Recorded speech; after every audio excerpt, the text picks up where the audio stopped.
To my channel. I am Neha. आज करेंगे class 11 business studies and topic है हमारा आज का international trade institutions and trade agreements. And guys, इस चैनल पर जितनी भी वीडियोस करेंगे सभी एनसीईआरटी की बुक्स में से करेंगे।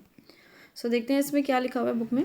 The first world war and the second world war were accompanied by the massive destruction of life and property the world over. जो आपका फर्स्ट वर्ल्ड वॉर हुआ था और सेकेंड वर्ल्ड वॉर हुआ था, उसमें बहुत ज़्यादा डिस्ट्रक्शन, नुकसान हुआ था लाइफ की, मतलब है इधर के ह्यूमंस का, लोग मरे थे बहुत ज़्यादा। प्रॉपर्टी को नुकसान हुआ था, मतलब हमारे इंफ्रास्ट्रक्चर का, हमारे एसेट्स का बहुत ज़्यादा नुकसान हुआ था बहुत देशों में। Almost all the economies of the world were adversely affected. लगभग हर देश की इकॉनमी पे फ़र्क पड़ा था, हर देश की इकॉनमी को नुकसान पहुंचा था वर्ल्ड वॉर की वजह से। Due to the scarcity of resources, countries were not in a position to take up any reconstruction or development works.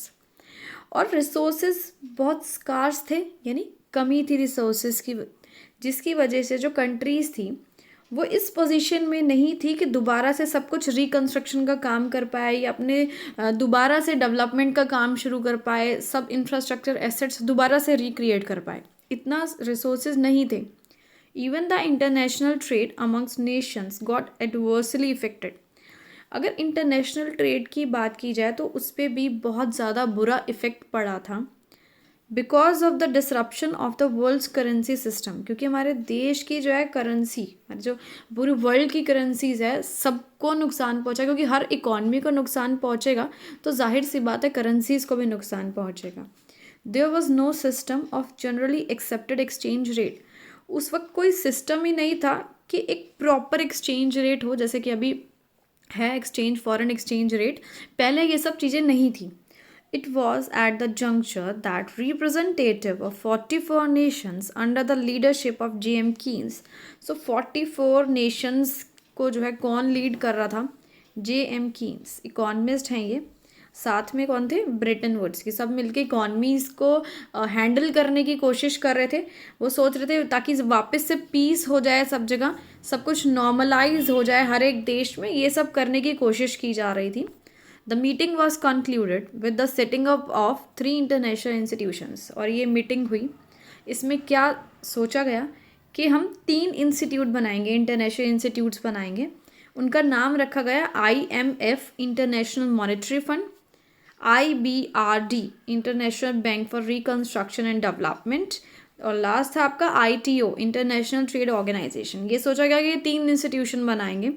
They considered these 3 organisations as 3 pillars of the economic development of the world. और ये माना गया कि ये जो 3 organisation हम बनाएंगे, ये हमारे जो पूरा वर्ल्ड है उसकी हर एक इकॉनमी का पिलर बनेंगी, सहारा बनेंगी, हर एक इकॉनमी को उठाने की कोशिश करेंगी। While the World Bank was assigned with the task of reconstructing world war-torn economies. अब वर्ल्ड बैंक को क्या जिम्मेदारी दी गई कि भाई आप जो है, जो वॉर की वजह से जिन इकॉनमीज़ को नुकसान पहुंचा था, उन सभी इकॉनमीज़ को आप दोबारा से ठीक करने की कोशिश करोगे। स्पेशली जो यूरोप की इकॉनमीज थी जिनको बहुत नुकसान पहुंचा था। अब IMF, इसको क्या रिस्पॉन्सिबिलिटी दी गई? Of insuring stabilisation of exchange rate to pave way for the expansion of world trade.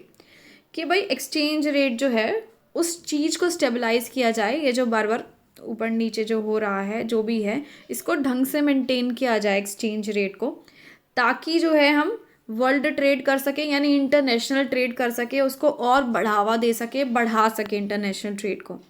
The main objective of the ITO, as they could foresee at that time, was to promote and facilitate international trade among the member countries. अब उस वक्त ITO का objective क्या था, जो कि हम सोच रहे थे कि इंटरनेशनल ट्रेड को प्रमोट किया जाए, बढ़ावा दिया जाए इंटरनेशनल ट्रेड को, कि मेंबर कंट्रीज़ जो हैं आपस में इंटरनेशनल ट्रेड करें, और साथ में जितने भी रेस्ट्रिक्शंस हैं इंटरनेशनल ट्रेड के रिगार्डिंग, पहले बहुत सारे रेस्ट्रिक्शंस थे तो उन रेस्ट्रिक्शंस को हटाया जाए। डिस्क्रिमिनेशन है जो, जैसे कि किसी पर्टिकुलर कंट्री का ज़्यादा फेवर किया जा रहा है, वो सब चीज़ें, भेदभाव वाली चीज़ें बिल्कुल हटा दी जाए और एकदम फ्री फ्लो हो जाए ट्रेड का। ठीक है, कोई भी देश किसी के साथ भी ट्रेड कर सकता है। The first two institutions IBRD and IMF came into existence immediately. मतलब ये जो दो इंस्टीट्यूट थे ये तुरंत इमीडिएटली यानी तुरंत जो है इनका सेटअप कर दिया गया। लेकिन the idea of setting up of ITO however could not materialise due to the stiff opposition from the United States. लेकिन जो हमारा आइडिया था कि हम ITO एक ये भी ऑर्गेनाइजेशन सेटअप करेंगे, ये पॉसिबल नहीं हो पाया क्योंकि जो यूनाइटेड स्टेट्स था वो इस डिसीजन के खिलाफ था, उसने नहीं सपोर्ट कर रहा था, वो मना कर रहा था। Instead of an organise what eventually emerged was an arrangement to liberalize international trade. So organisation तो नहीं आई, लेकिन क्या हुआ, एक अरेंजमेंट हम लेके आए, ठीक है, एक ऐसी चीज़ जिसमें हमने क्या किया, इंटरनेशनल ट्रेड को लिबरलाइज किया गया। लिबरल शब्द का मतलब है फ्रीडम, इंटरनेशनल ट्रेड को और फ्रीडम दी गई। फ्रॉम हाई कस्टम टैरिफ, यानी जो इतने टैरिफ इतने टैक्सेस वगैरह लगा रखे थे उन सबको हटाया गया, या और जो भी टाइप के रेस्ट्रिक्शंस थे इंटरनेशनल ट्रेड के रिगार्डिंग उन सबको हटाया गया। This arrangement came to be known as the general agreement for tariffs and trade, और इस अरेंजमेंट को क्या नाम दिया गया, GATT।